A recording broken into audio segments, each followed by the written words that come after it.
বলো যে উলঙ্গ ছবি দেখে, তারে একবার বলো যে এই বেটা তুই এটা কাকে দেখছ মোবাইলে, যে নারী তার বিবস্ত্র ছবি দেখছো, এটা তোর মা? এই নাফরমান ছেলেরা, আমি বুঝি না, আমরা তো চেহারা দেখলেই বুঝি। আমি দাঁড় করাই, নারী আসক্ত ছেলে দাঁড় করাই, মোবাইলে উলঙ্গ ছবি দেখো আমি দেখাই, আমি দাঁড় করাই। বেনামাজি এক ওয়াক্ত সেজদা দাও নাই, আমি এখন দাঁড় করাই। আমি ইনশাআল্লাহ কোরআন সামনে বলবো, তো তুমিও কোরআন ধরে বলবা, কসম করে বলবা, আল্লাহকে কসম করে বলবা যে না, আমি নারী দেখি না, ছবি দেখি না, উলঙ্গ দৃশ্য দেখি না। বলো, এই তোমার মা? যাকে দেখো সে তোর মা বেটা, তোমার বোন, তোমার মেয়ে, তোমার ফুফু, তোমার খালা? এই অসভ্য! তো যাকে দেখো সেও তো কারো মা। তুমি কি চাও তোমার মাকে কেউ উলঙ্গ দেখো? কথা বলেন, একটা ছেলে বলো, বলো বাপ, বলো, বলতে হবে আজকে। বলো, তুমি চাও তোমার মাকে কেউ বিবস্ত্র দেখো? তোমার বোনকে, তোমার মেয়েকে, তোমার খালাকে, তোমার ফুফুকে? তাহলে তুমি কেন অন্যের মাকে দেখো? সে কি কারো মা না? সে কারো বোন না? সে কারো মেয়ে না? সে কারো খালা না? সে কারো ফুফু না?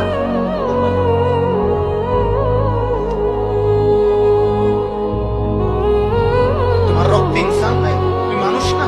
তুমি পশু? আল্লাহর নবী সাল্লাল্লাহু আলাইহি সাল্লাম এই কথা বলছেন। এই কথা নবীজি বলছেন। নবীজি, আমি তো বললাম না, রাসূলুল্লাহ সাল্লাল্লাহু আলাইহি সাল্লাম এক যুবককে এই কথা বলছেন। এই যুবকের এই কথা বলার পরে যুবকের কলিজায় এমন ধাক্কা লাগছে, যুবক বলছে, ইয়া রাসূলুল্লাহ, আল্লাহর কসম আমি আর কোনোদিন জিনার রাস্তায় পা বাড়াবো না।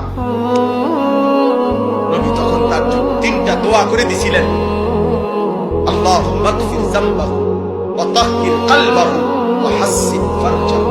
আল্লাহ আমার এই যুবকের গুনাহ মাফ করে দেন, আমার যুবকের অন্তর পবিত্র করে দেন, আমার যুবকের লজ্জাস্থানকে পাক করে দেন।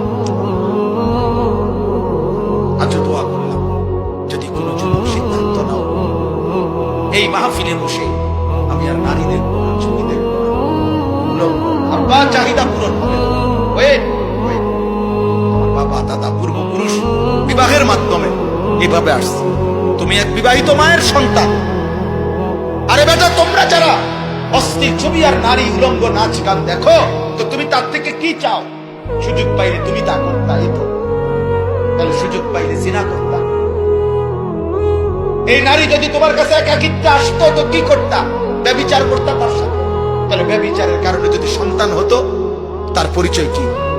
অথচ তুমি তো এক পবিত্র মা বাবা, স্বামী স্ত্রী, ইসলামের হুকুমে, আল্লাহর হুকুমে এক মা বাবা, এক নারী পুরুষ একত্রিত হওয়ার বরকতে তুমি পৃথিবীতে আসছো।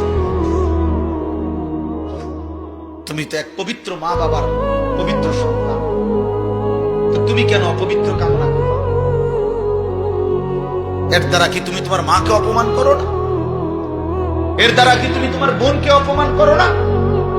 এর দ্বারা তুমি কি তোমার মেয়েকে অপমান করো না?